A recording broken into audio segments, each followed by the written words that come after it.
Hey guys, Clayton here, and welcome to what probably might be my final look through on this video, or at least giving out my best movies of 2023. Now, like I said in the last video, I'm not going to do a worst of the year, mainly because there wasn't a lot I saw. Yeah, there was ones I didn't like, particularly Winnie the Pooh, Blood and Honey, The Exorcist Believer, and some that I thought were a little disappointing, like Peter Pan, Wendy, and even The Flash, for instance. But I thought, you know what, let's just focus on the good stuff. And like always, and like I've always said, this is just my personal opinion. And if you disagree, that's totally okay. You're not an idiot, you're not below me, you're not whatever. We're all different in our opinions of movies, and that's a good thing. Though before I give out my honorable mentions, like last year, I'm going to give you guys movies that I liked and kind of sort of recommend, but you might probably not like them, or I'd say just judge it for yourself and give them a look. Those movies for me are Skinamarink, Beau is Afraid, Ant-Man and the Wasp Quantumania, The Marvels, Shazam Fury of the Gods, Renfield, The Little Mermaid, Transformers Rise of the Beasts, and Indiana Jones and the Dial of Destiny, which I put it as this. I liked it.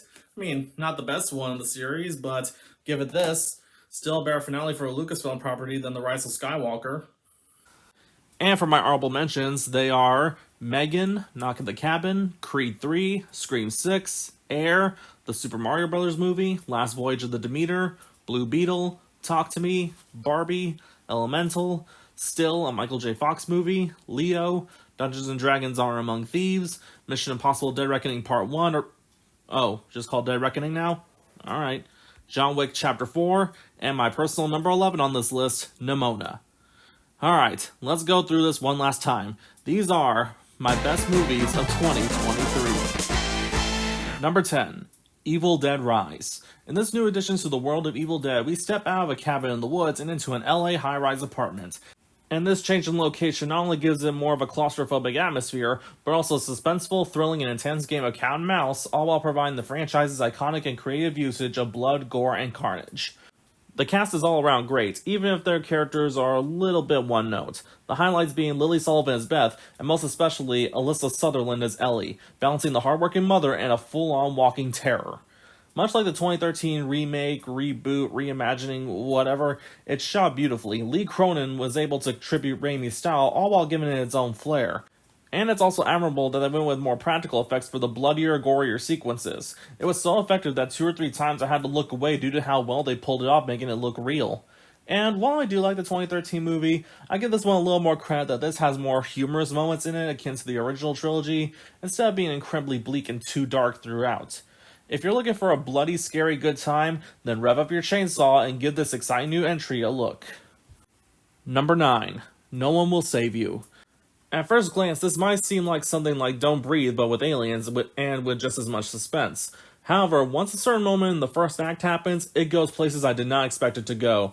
And honestly, that's a good thing. I like that I didn't know where it was going, all the while keeping up the suspense. It really keeps you on the edge throughout. Another cool, unique detail was that minus 1 or 2 bits near the end, there's almost no dialogue throughout the movie, mostly relying on visual storytelling. It all relies on the main character's physical performance, all done wonderfully by Caitlin Dever. Plus, credit where credit is due, despite the aliens' sort of generic designs, they give them defined personalities and separate them from other movie aliens. It also looks great, especially for the budget that it has both in the cinematography and visual effects. So while the ending does feel kind of stretched out, this is among one of the better suspenseful alien invasion movies. Give it a look for a different kind of home invasion. Number 8, The Holdovers. The mid to late 2010s and early 2020s have been blessing us with memorable new Christmas movies and specials, and this is no exception. The Holdovers perfectly balances comedy, coming-of-age drama, and raw human emotion into one perfectly wrapped package. It works not only as more of a dramatic Christmas movie, but as a wonderful slice-of-life movie about broken people trying to find comfort in each other's company. And the main 3 characters are all portrayed fantastically by Paul Giamatti, Dominic Sessa, and Divine Joy Randolph, making them believable all thanks to David Hemmingson's fantastic writing and Alexander Payne's wonderful directing. With the setting being in 1971, it captures the time period perfectly, even down to the wooden panels, and even captures that feeling of Christmas without feeling super saccharine. If I do have a small complaint, it would be that some parts kind of dragged out a bit, but the characters and events manage to keep you engaged regardless. If you're looking for a holiday movie that mixes comedy and humanity, give The Holdovers a look next Christmas. I know I will. Number 7, Teenage Mutant Ninja Turtles Mutant Mayhem. The Heroes in a Half shall return with a new animated adventure. However, this one has something different compared to other adaptations, focusing on the teenage aspect. While not the first time the Turtles have been portrayed as actual teens, the theme of acceptance and wanting to fit in helps this one stand out among other of the film adaptations. Not only that, but they do new and creative interpretations to make this one stand out, such as a new origin for the Turtles, even to the ending. And honestly, as a Turtles fan, I'm okay with that. It makes it feel a lot fresher rather than following the same story beats. The cast is great all around. The standouts for me are the main four young actors portraying the Turtles, making them super endearing and likable. Same can be said for Jackie Chan as Splinter, Ice Cube, who is not only funny but also super menacing as Superfly, and Paul Rudd showing off more voice acting chops as Mondo Gecko. The animation, while obviously inspired by Spider-Verse, takes a note from director Jeff Rowe's previous movie he co-directed, The Mitchells vs. the Machines, and does something new with it. By combining the grit of Eastman and Laird's comics to even noticing stuff like little doodles and perfect lines for stuff like light sources and details like fur or human facial features, as if an actual teenager sketched it on a piece of notebook paper or a sketchbook. Combined with a Godzilla-sized climax, you got probably the best Ninja Turtles movie since the 1990 original. And I look forward to seeing a new totally tubular adventure with this interpretation of the Turtles.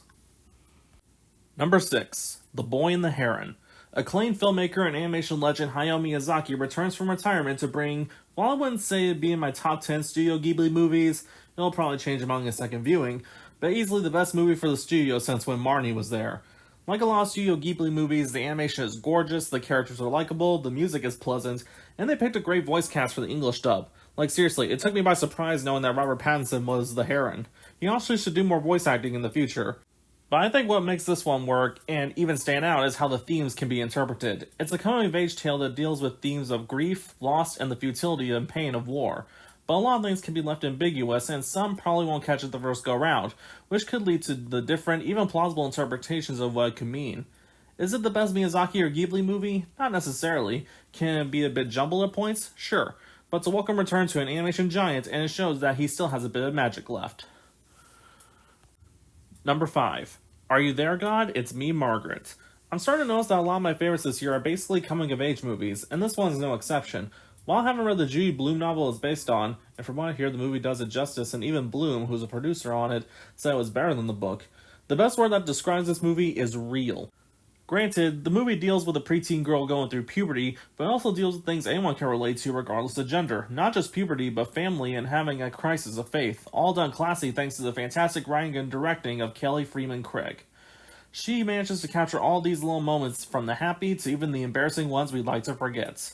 The cast is great, the standout being Abby Ryder-Fortson as Margaret, who after playing Cassie Lang in Ant-Man 1 and 2, has the potential of a promising acting career ahead. One thing I like to bring up is the pacing of the movie. It goes by at the right time it needed to be without dragging. And much like the Holdovers, it captures the feeling and time of the 1970s. Maybe at some point I might read the book if I have the time, but this is one of the most underrated movies of 2023 and one of the better feel-good movies of the year. It's certainly worth a look if you haven't seen it. Number 4.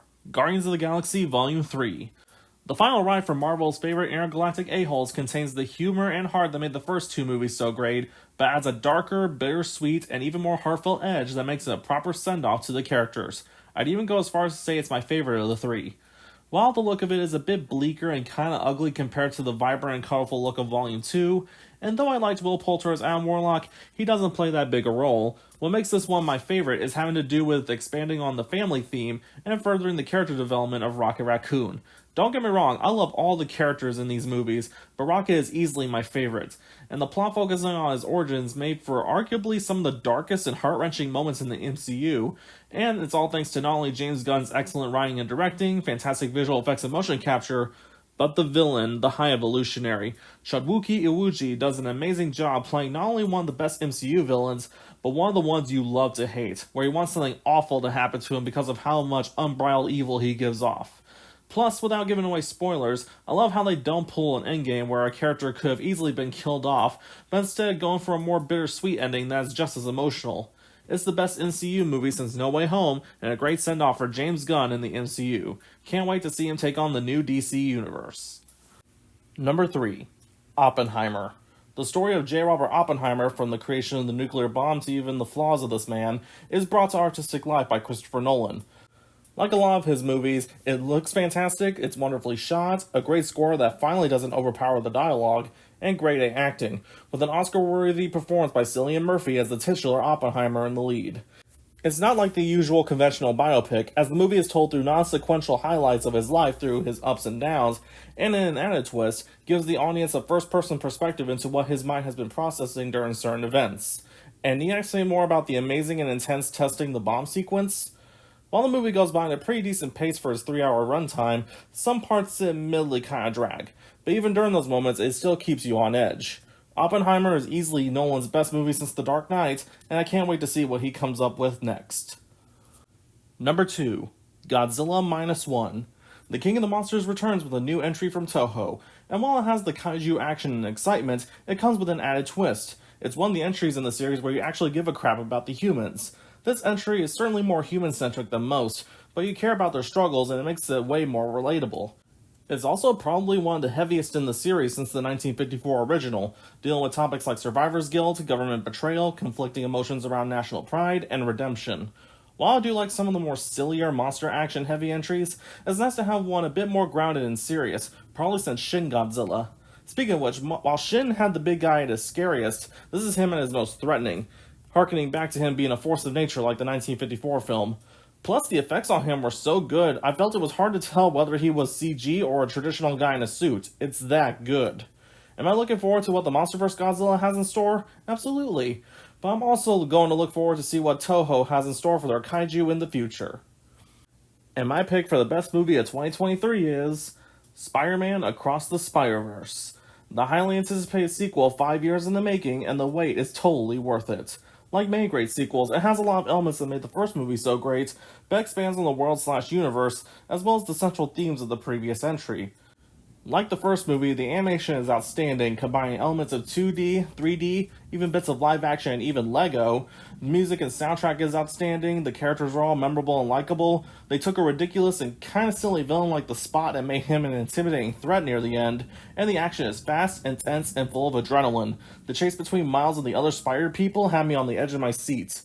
There is some fan service, but they don't take away from the story overall. Well, but whereas the first movie was more about what it truly means to be Spider-Man and how anyone can wear the mask, Across asks, how far are you willing to go to save a loved one, bringing up canon events, and leaves you wondering where it's going to go at the end. Add in one hell of a cliffhanger ending, and you get one of the best animated sequels in a long while. And as long as they treat the animators better and let them cook, I can patiently wait for Beyond the Spider-Verse to bring in the amazing finale. And those were my picks for the best movies of 2023. Thank you all for watching, and let me know what you thought about it and what your favorite movies of 2023 are. Now, will I ever come back to YouTube after this? Maybe. Only time will tell. Maybe I'll come back with something art-related, or maybe something completely different. But who knows? Maybe I will come back. Time will tell. This is Clayton, signing out. Thank you all for watching.